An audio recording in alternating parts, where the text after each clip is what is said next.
Come on in. Come on in. Come on in.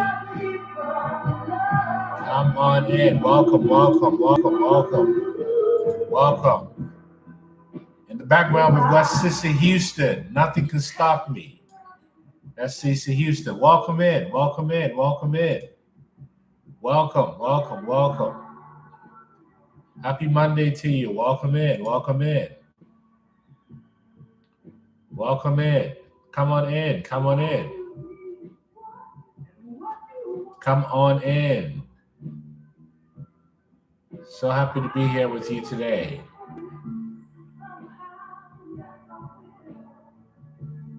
Come on in. So today we're going to be unmasking one of the greatest tactics used by narcissists, especially these days, right? And this is the tactic of projection.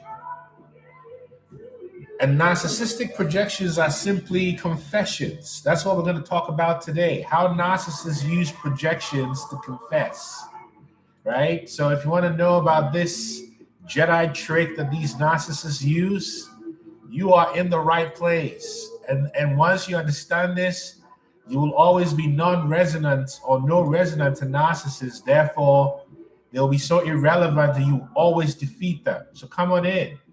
We're talking today about how narcissistic projections are confessions. The narcissist confesses through what they project onto you.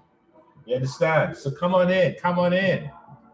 We're talking today about the narcissistic projection, how the narcissistic projection is a confession. The narcissistic projection is a confession. So let me begin, right? Let me begin. See, there's a moment very subtle and often missed when the narcissist tells you exactly who they are. The narcissist actually tells you exactly who they are, but they don't tell you through honesty, right? They don't tell you greetings, everyone. They don't tell you through honesty. They tell you through accusation. They tell you through accusation. They say things like, you are manipulative, you are selfish, you're the problem. And if you listen with the ordinary mind, you'll be tempted to defend yourself. But if you listen with the awakened nervous system, you will actually realize that they are confessing. They are confessing. And projection is not just a defense mechanism used by the narcissist. Projection is a psychological leak, a neurological discharge, as well as a spiritual broadcast. And today we're going to dismantle this from a psychological perspective, scientific perspective, a spiritual perspective. And then we will end where all power returns. And all power returns to you when your nervous system is regulated. Because you find liberation through a regulated nervous system. You see the game? This is the whole game. So let me tell you a little bit about what a narcissistic projection is. Greetings to everybody. So glad to be here with you. Welcome in. Welcome in. Tell somebody to tell somebody to tell somebody. We're just putting them on blast today, because it's a harvest season. First of all, let me begin with position. All right, Marley Mar. From a Freudian perspective, projection was first formally described by Sigmund Freud in 1894. And he described projection as a defense mechanism in which internal unacceptable thoughts or impulses are attributed to external sources. Let me say that again. Sigmund Freud defined psychological emotional projection as a defense mechanism in which unacceptable thoughts or impulses are attributed to external sources.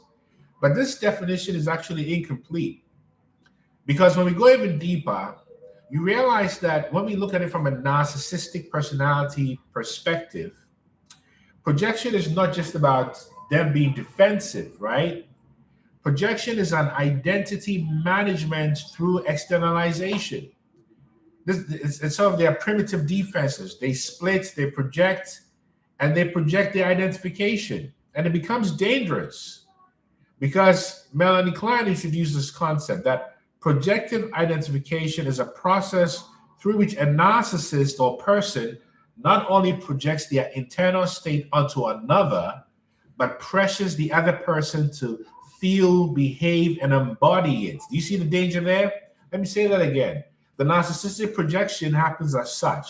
It's the process through a narcissist or a person not only projects their internal state onto another, here's the key, and becomes a spell, but pressures the other to feel, behave, and embody it. This is critical.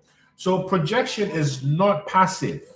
It is a spell. It is coercive. It's a real spell. You see? And projection is not optional for the narcissist. Projection is a matter of life for the narcissist because the narcissist lacks an integrated self. So they operate through idealized self-images or devalued shadow fragments. Do you see what I'm saying? So they cannot hold these two things simultaneously. So what happens? The shadow must go somewhere. And that shadow is you. That's why they project onto you. That somewhere is you.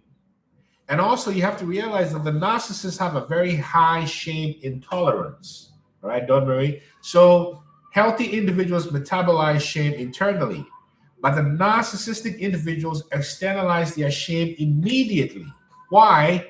Because the narcissist nervous system cannot tolerate guilt.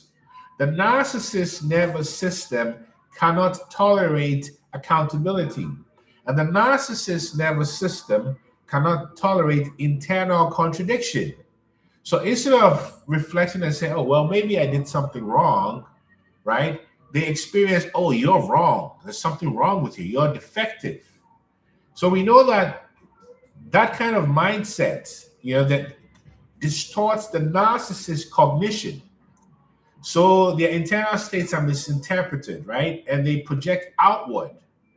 So when they become anxious, their goal is to make you become unstable.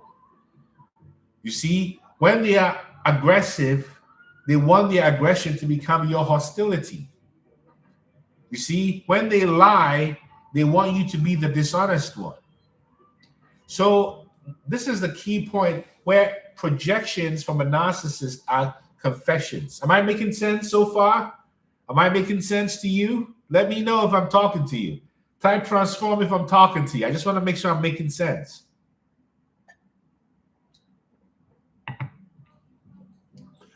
I want to make sure I'm making sense.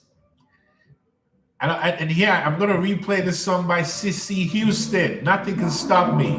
What? Before I keep going. Sissy Houston, nothing can stop me.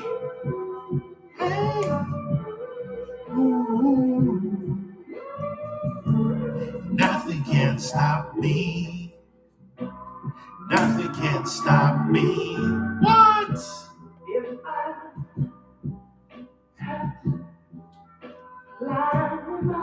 Yeah. All right, let's get back to business. So let me tell you this.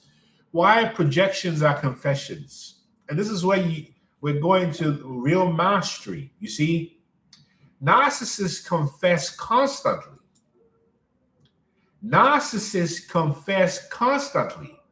But they do not confess directly, heaven within, Dawn Marie.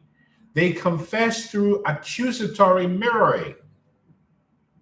So what they accuse you of is a confession. And here is the pièce de résistance. Here's the pièce de résistance. The more emotionally charged the accusation, the more likely it is a confession. It's autobiographical. For example, if they say something like, you're manipulating me, they mean I am manipulating you. When they say you are the narcissist, they mean they are the narcissist. When they accuse you of cheating, they are the one cheating or thinking about cheating. When they say you are controlling, they mean they feel out of control and they need to dominate you. When they say you are abusive, what they are saying is I am abusing you. Does this sound familiar? Does this sound like somebody's been through this?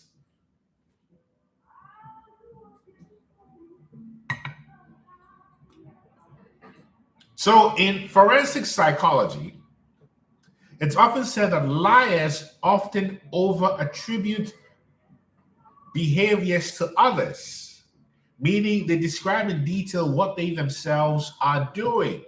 That's called leakage through linguistic projection. I get it, gray like the color. I'm glad you're seeing it. So projection is psychological and neurological abuse. Projection is not just annoying, it's abusive. It is emotional abuse. Let me explain. Because an empath, particularly, unconsciously absorbs emotional states. Humans can, but an empath does it at an even deeper level. So when someone projects onto you as an empath, their anxiety enters your system, especially when you don't have good emotional and spiritual hygiene. Their rage dysregulates your body because you don't expect people to be that way, right? This is not metaphorical, it's measurable. So another example is gaslighting, because projection and gaslighting go hand in hand. Gaslighting leads to loss of self-trust.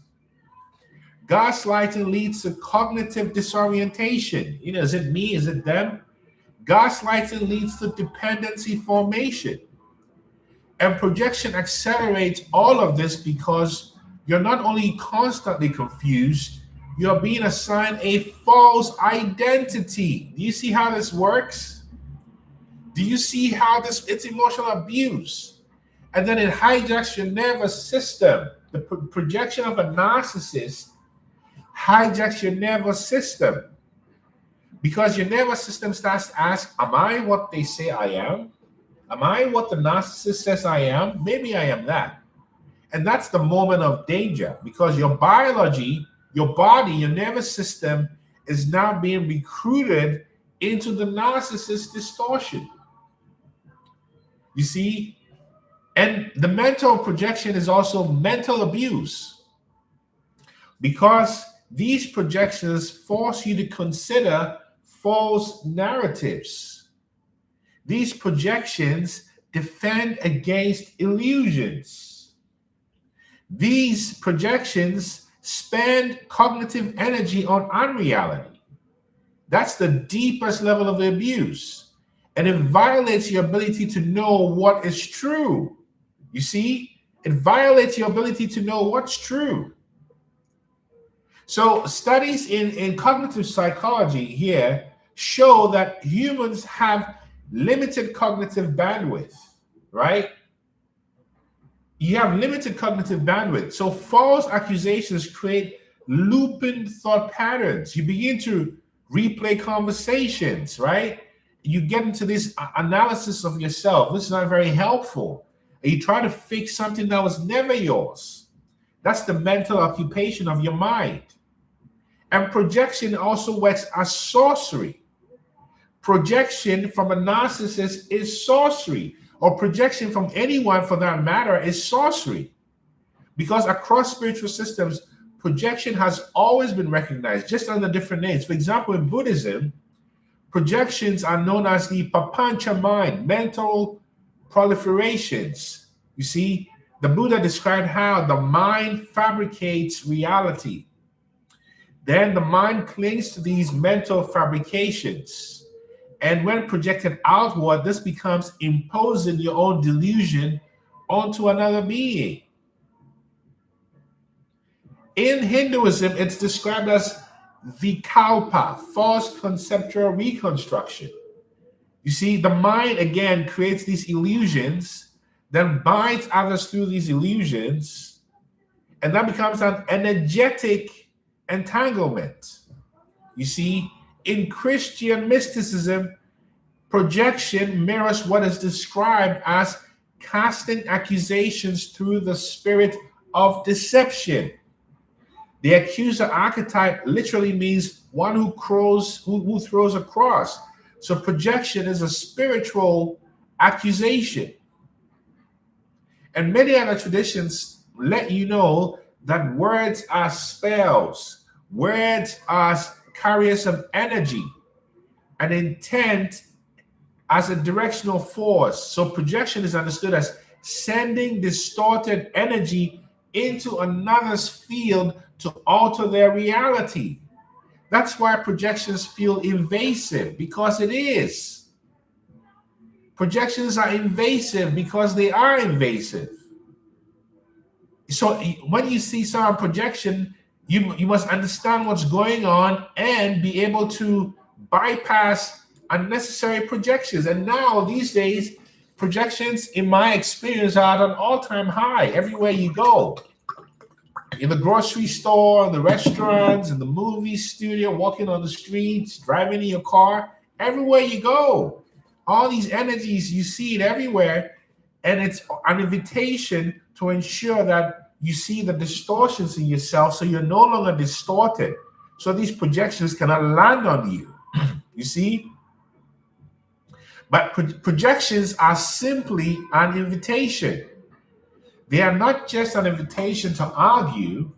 Projections are an invitation to enter a distorted reality field.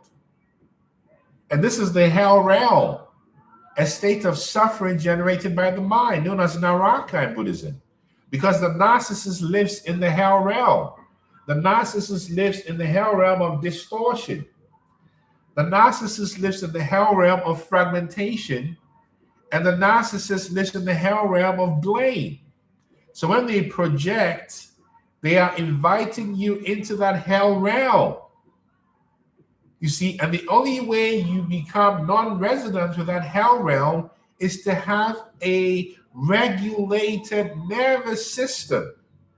And many people avoid this truth because you cannot out-argue a projection. You cannot think logically out of a projection because a projection is not rational. Narcissists are not rational. The projection is a state of being. You see, for example, your response to a projection determines your vulnerability. You see, if you're dysregulated, you absorb it. If you're reactive, you reinforce it. And if you're defensive, that's the best place for the narcissist. They want to play with you. But if you're regulated,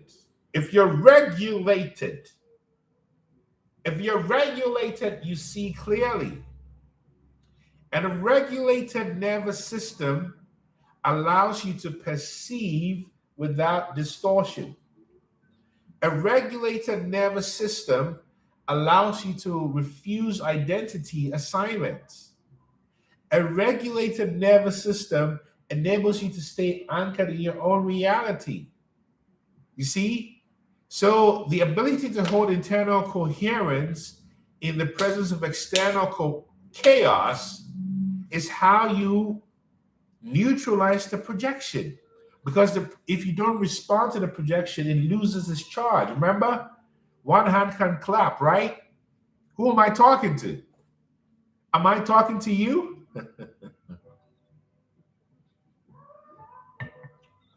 And here it is. Whenever you get a projection, I'm going to tell you how to deal with these projections, you know? I'm going to tell you how to deal with these projections, but I got to turn this up again. Nothing can stop me. CC Houston. Nothing can stop me. Nothing can stop me. This is Sissy Houston. Old school. Nothing's gonna stop me. Sissy Houston, come on now. I'm gonna tell you how to deal with a projection, but before then, gotta vibe out to some Sissy Houston. Nothing's gonna stop me. Nothing's gonna stop me. Woo!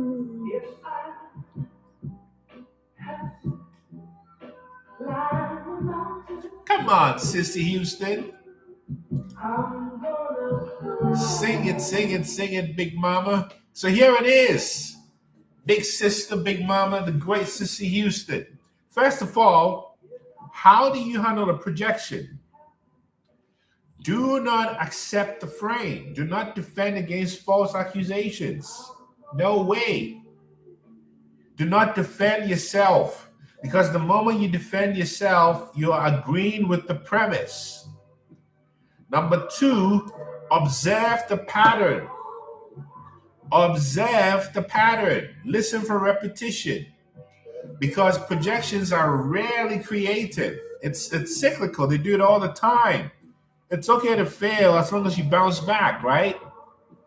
The other part is to understand that every accusation from a narcissist is a confession. It's a hidden confession. So train your mind to recognize anytime you receive a projection by the narcissist, ask yourself, what does this reveal about them? What does this reveal about them? And when you begin to think like this, checkmate. Also, before you respond to a narcissist, it's important to regulate your body with your breath and your posture. And if your body is calm, your mind cannot be hijacked. If your body is calm, your mind cannot be hijacked. Do you see? If your body is calm, your mind cannot be hijacked. You get what I'm saying? And also remember, if it's possible to minimize engagement with a narcissist, the goal is not simply silence. The goal is non-energetic participation. And by the way, if anything here I'm saying to you resonates and you want to know more about your specific context and how you heal and overcome, book a free session with me at innermileage.com. Dr. Nana Gyesie, book a free session with me at innermileage.com. So here it is. Projection only works if you identify with it. Projection only works if you react to it. Projection only works if you internalize it. But when your nervous system is regulated, you become something very dangerous to a narcissist. You become a clear mirror that does not absorb distortion. You see what I'm saying? This is the whole part. This is what happens to them. So you realize that the projection begins to fall back onto the narcissist, not as punishment, but as truth. Projection is not just a tactic, it's a map. It's a confession. And it's an invitation. And once you see it clearly, you no longer step into their world. You remain in your reality. You see? Because projection does not begin in the moment of accusation. It begins before the conversation, before the relationship, before the lifetime. And what you will encounter with the projection is a repeating informational field attempting to preserve itself through you. It's a spell, a loop. And remember that narcissism is a self-preserving distortion field. So when you stop playing, it cannot preserve itself around you. You see, it cannot replicate itself around you. This is why Carl Jung wrote, until you make the unconscious conscious, it will direct your life and you will call it fate. So the whole point is to understand that the reason why you are targeted for projection is because you as an empath are a high sensitivity processor of emotional and energetic data. So you're the ideal host because you feel deeply. So they can recycle that darkness onto you because you reflect accurately and you seek the truth. But it creates a vulnerability because you can process what is not yours. That's why the narcissist projects onto you.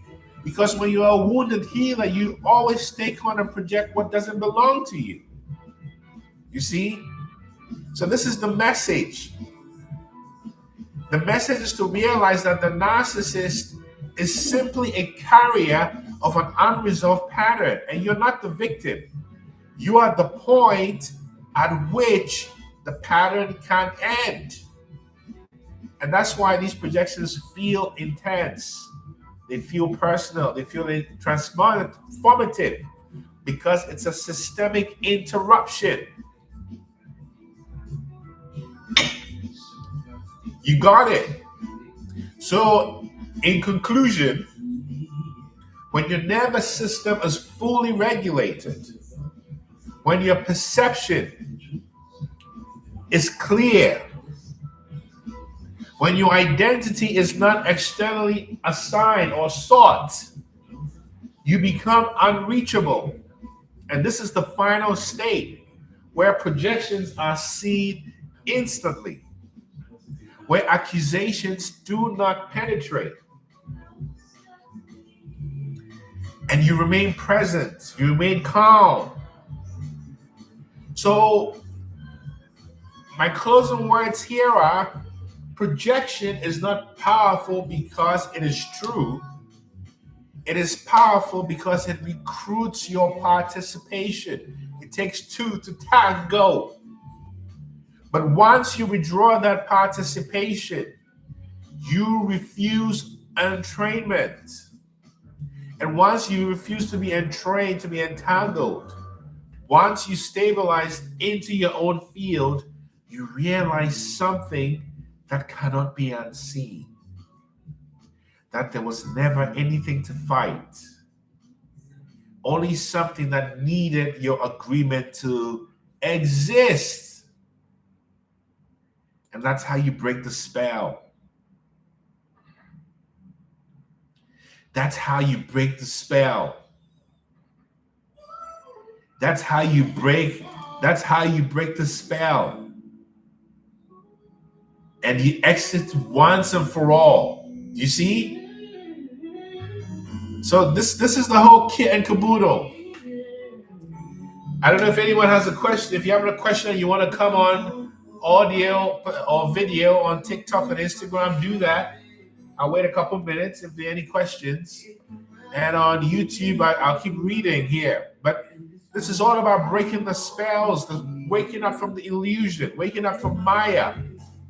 You see, that's all it is, because that's all a projection is. The projection seeks you to bring you back, to keep you entangled, because it needs you. It needs you. And once you stop participating, there's nothing. There's nothing. It's game over.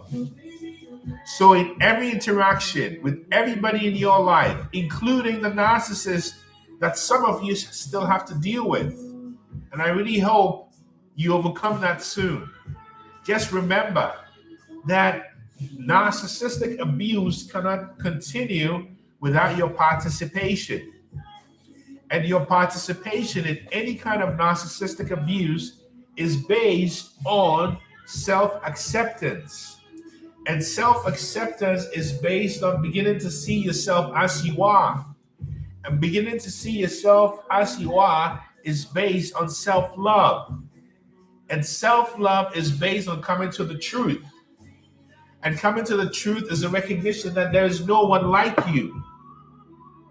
And realizing that there's no one like you is how you realize that you are the universe in an avatar.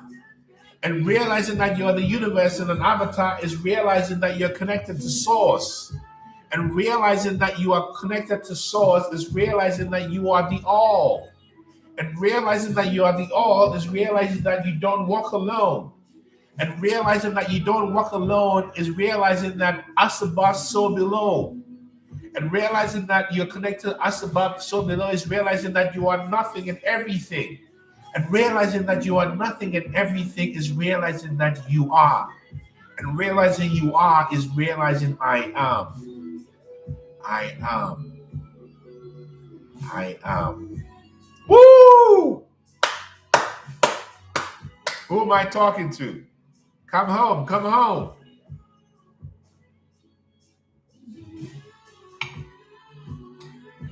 Who am I talking to?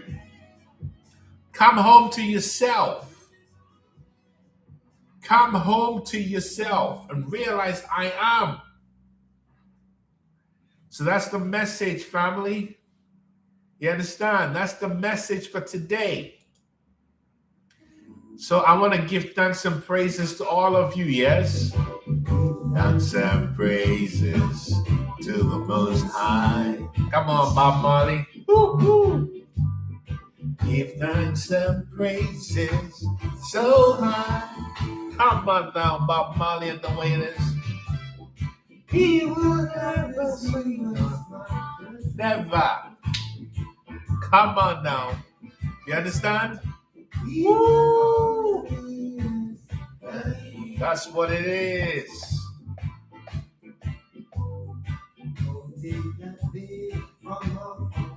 Take the veil off your eyes. Bob Marley's telling you.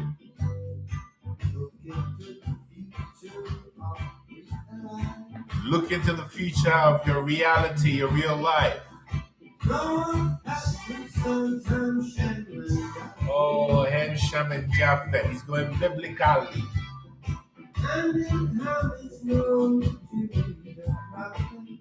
Come on.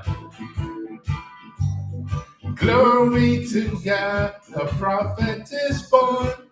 Come on. Vibrations, you know it. Lift up your spirits. You get me? This is what it is. Yeah. Remember, I am. And you know, you have to affirm this for yourself all the time. Affirm for yourself all the time, because what it means to be born again is you don't know how to be this new self, this new identity. So be patient with yourself and keep soaring, yes? And remember, if you want to know the truth about your specific context, book a free session with me at innermileage.com, yes? Innermileage.com. Not Pasta UK. Why I deal with? Love that. So that's what it is. Wake up from Maya, Marvin Day. What's your nationality, Marvin Day? What's your nationality, Marvin Day? Yes, you know about this. You're fully sovereign, but I knew that. So this is what it is. Yeah? Thank you so much. Give thanks and praises, Bob Marley. Thank you so much. Bob Marley and the Wailers.